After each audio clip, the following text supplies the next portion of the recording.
안녕하세요. 주권연구소 이형구 연구원입니다. 이번 주권 칼럼은 4.15 총선은 촛불선거, 적폐청산 선거라는 주제입니다. 1. 손꼽아 기다려온 4.15 총선. 어느덧 날이 따뜻해져 완연한 봄 기운이 돌고 있습니다. 이번 겨울은 유난히 길었던 것처럼 느껴지는데요. 그도 그럴 것이 유독 정치 사건이 많았기 때문입니다. 코로나19 사태가 전 세계를 휩쓸고 있어서 이제는 까마득한 옛날 일같이 느껴지지만 패스트트랙 법안을 통과시킨 것이 얼마 전의 일입니다. 그때 황교안이 단식을 하고 성조기 부대들이 국회에 난입해 난동을 부리는 사건도 있었죠. 그 후엔 추미애 의원이 법무부 장관에 임명됐고 검찰개혁 조치를 하며 윤석열 검찰총장과 마찰을 겪었습니다. 이게 다 지난 겨울에 일어났던 일입니다.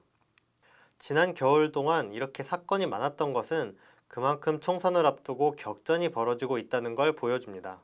2. 총선만 와라. 국민은 이번 총선을 정말 오랫동안 기다려왔습니다. 기억을 더듬어 보면 2019년 3월 당시 나경원 자유한국당, 지금의 미래통합당이죠.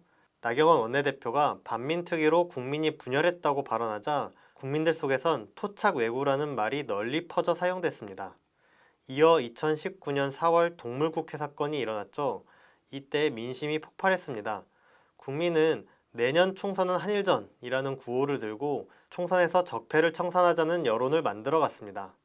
심지어 무려 총선 2년 전인 2018년에 국회를 해산하고 조기 총선을 하자는 목소리가 터져나오기도 했었죠. 2018년 5월 민주당 홍익표, 전재수 등 현역 의원까지 국민은 폭발 직전이라며 국회 해산과 조기 총선을 했으면 한다고 언급했을 정도로 민심이 심각했습니다. 특히 2018년 6월에는 지방선거가 예정되어 있었기 때문에 국민은 5월 14일까지 국회의원이 전원 사퇴하면 지방선거와 함께 조기 총선을 치를 수 있다면서 국회 해산, 조기 총선을 요구했습니다. 청와대에 2018년 5월 1일부터 5월 13일까지 올라온 조기 총선 국민청원만 70건이 넘습니다. 그렇게 기다려온 총선이 이제 코앞입니다.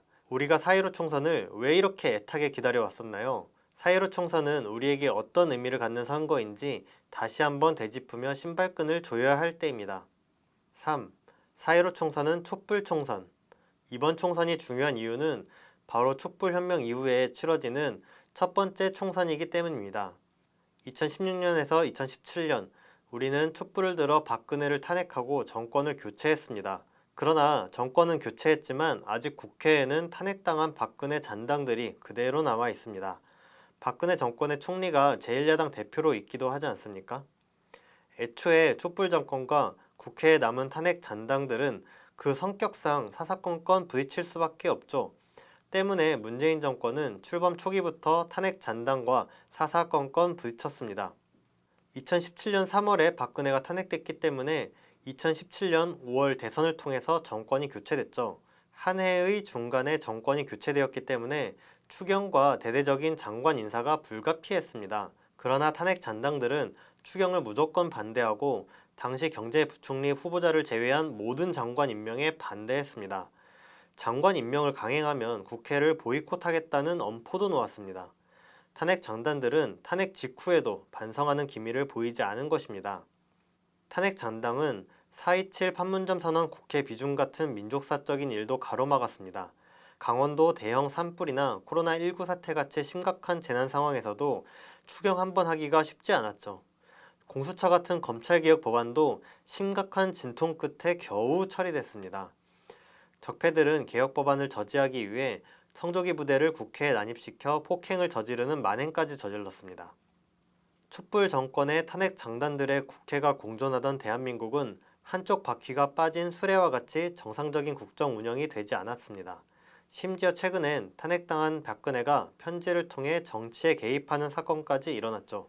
탄핵 잔당들이 탄핵을 부정하고 부활을 노리고 있다는 것이 적나라하게 드러난 것입니다.